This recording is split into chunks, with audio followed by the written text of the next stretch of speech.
Hi guys, Patharamattu സീരിയലിൻ്റെ ഒരു പുതുപുത്തൻ വിശേഷത്തിലേക്ക് എല്ലാവർക്കും സ്വാഗതം. വരാൻ പോകുന്ന ഒരു അടിപൊളി എപ്പിസോഡ് വിശേഷത്തിലേക്കാണ് നമ്മൾ പോകുന്നത്.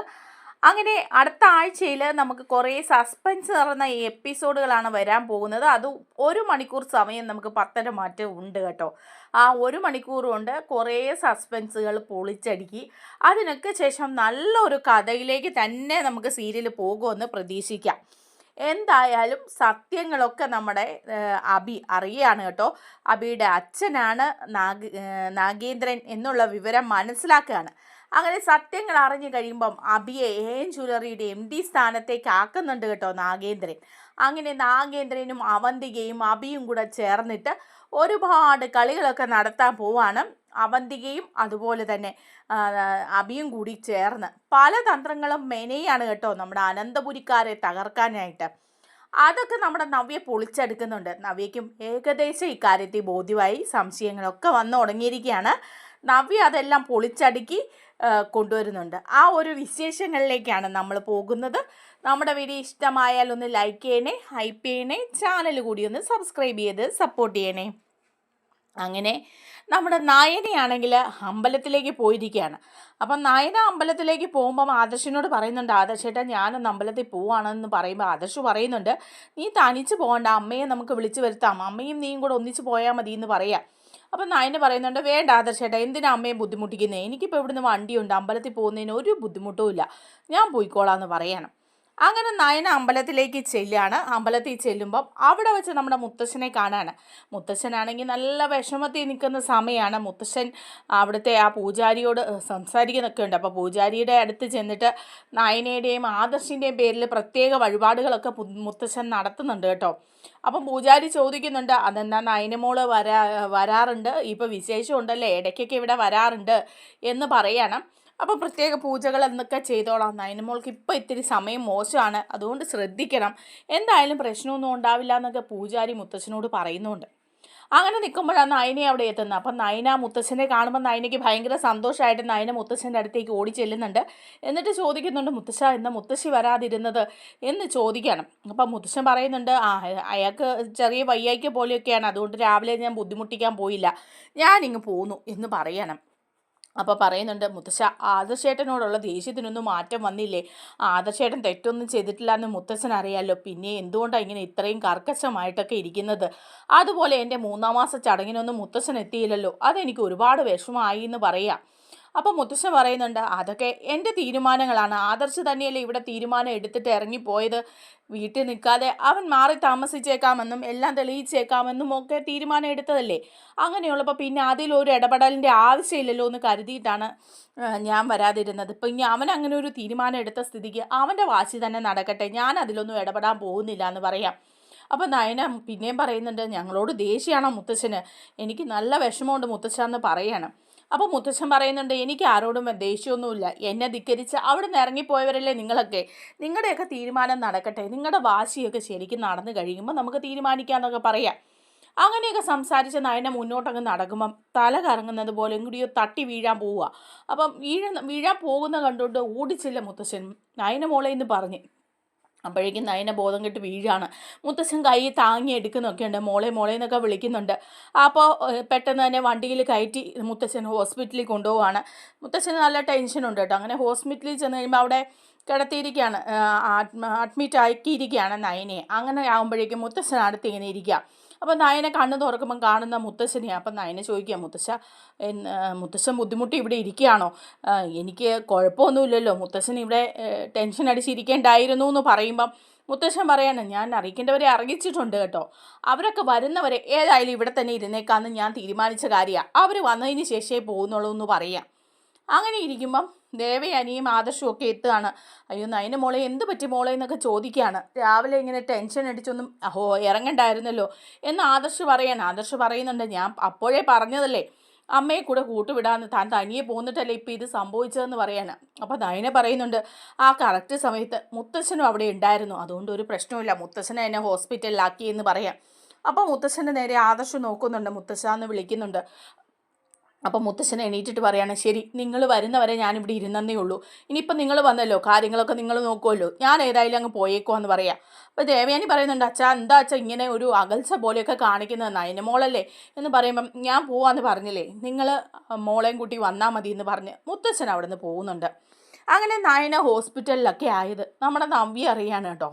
അപ്പം നവ്യയ്ക്ക് നല്ല വിഷമം തോന്നുന്നുണ്ട് നവ്യയുടെ മനസ്സിൽ, നയനയോട് ചെയ്ത കാര്യങ്ങളും അപ്പോൾ അബിയുടെ കുഞ്ഞാണ് ചന്തുമോൾ എന്നുള്ള വിവരം അറിയുകയൊക്കെ ചെയ്തപ്പം നയനയോടും ആദർശിനോടും ഒക്കെ നല്ല സ്നേഹം തോന്നുന്നുണ്ട് നവ്യയ്ക്ക് നല്ല ടെൻഷനും വിഷമവും ഒക്കെ തോന്നുകയാണ് നയന ഹോസ്പിറ്റലിലായിരുന്നു എന്നുള്ള കാര്യം അറിഞ്ഞിട്ട്.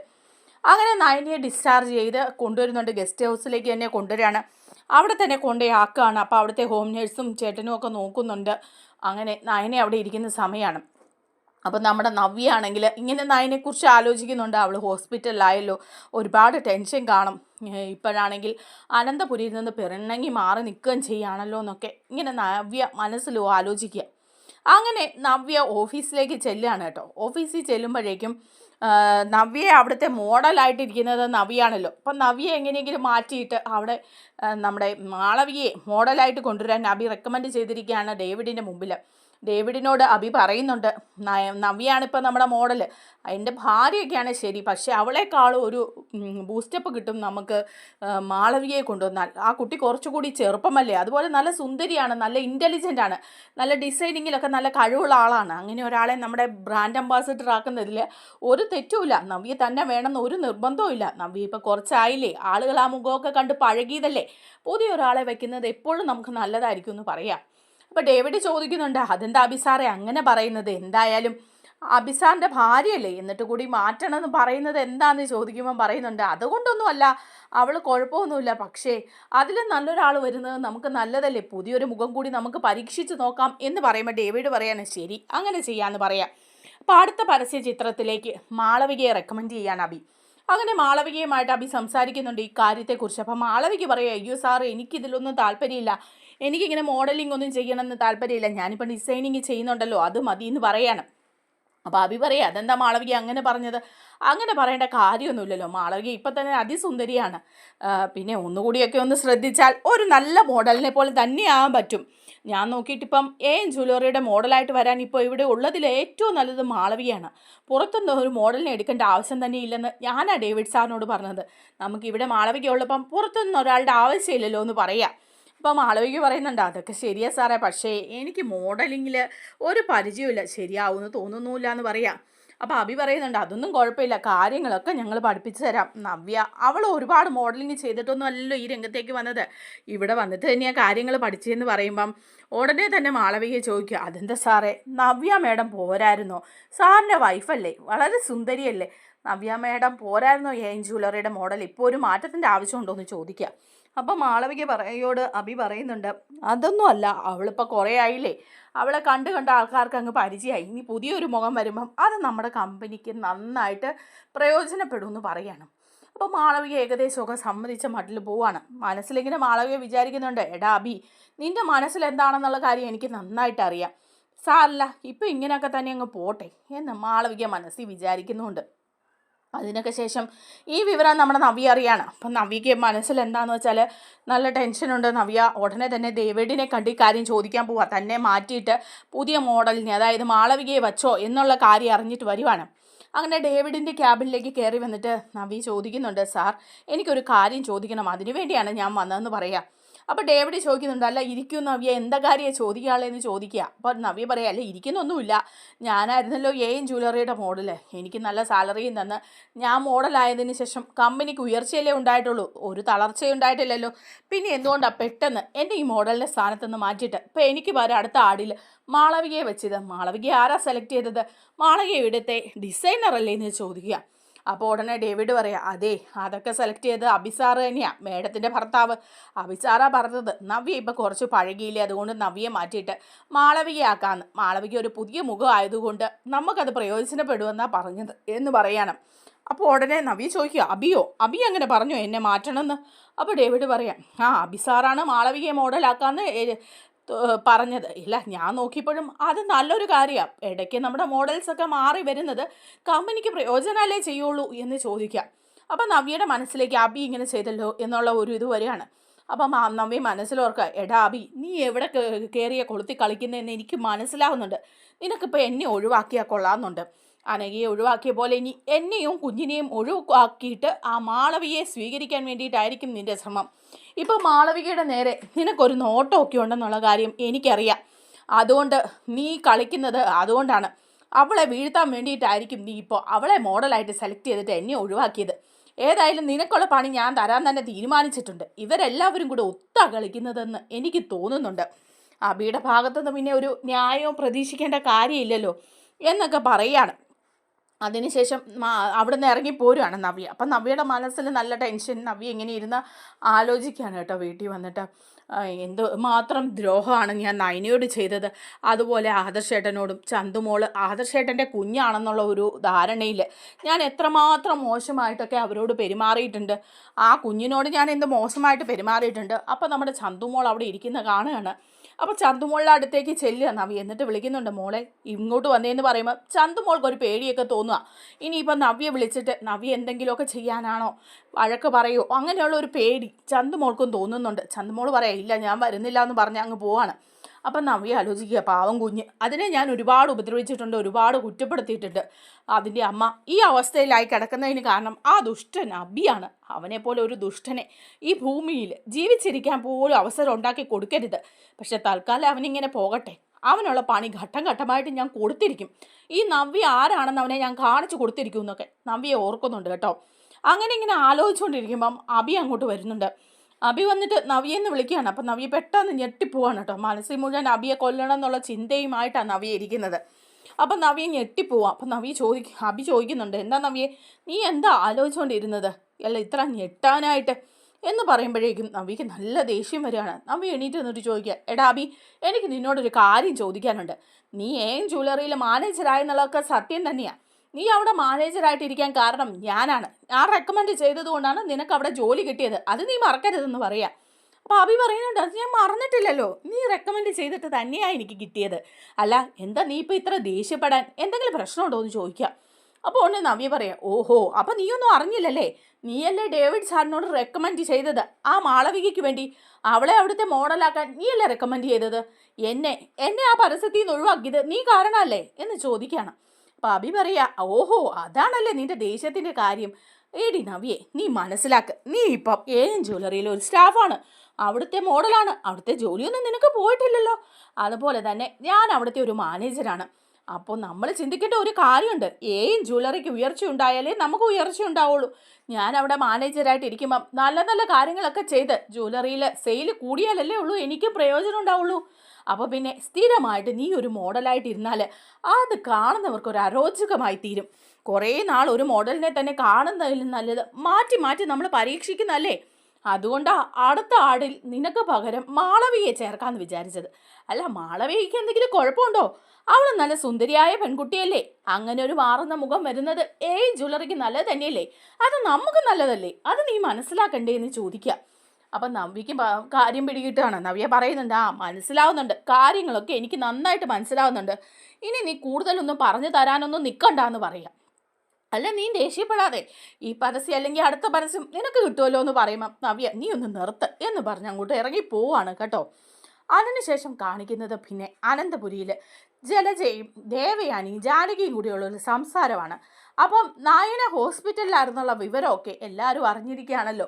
അപ്പോഴേക്കും ദേവയാനിയും ജാനകിയും കൂടെ സംസാരിക്കുമ്പോൾ ജാനകി പറയുന്നുണ്ട്, അല്ല ഇപ്പം ഈ അവസരത്തിൽ അവരിവിടുന്ന് ഇറങ്ങിപ്പോകേണ്ട കാര്യമൊന്നുമില്ലായിരുന്നു. ആദർശിൻ്റെ നിർബന്ധ ബുദ്ധിക്ക് ആദർശ് ഗസ്റ്റ് ഹൗസിലേക്ക് പോയി. പക്ഷേ ഇങ്ങനൊരവസ്ഥയിൽ നായനയും അങ്ങോട്ട് പോകേണ്ട കാര്യമൊന്നുമില്ലായിരുന്നു. അവിടെ ആരെങ്കിലുമൊക്കെ കാര്യങ്ങൾ ശ്രദ്ധിക്കാനുണ്ടോ? ഇവിടെയാണെങ്കിൽ ഇങ്ങനൊരു അവസ്ഥ ഉണ്ടാവുകയല്ലായിരുന്നു.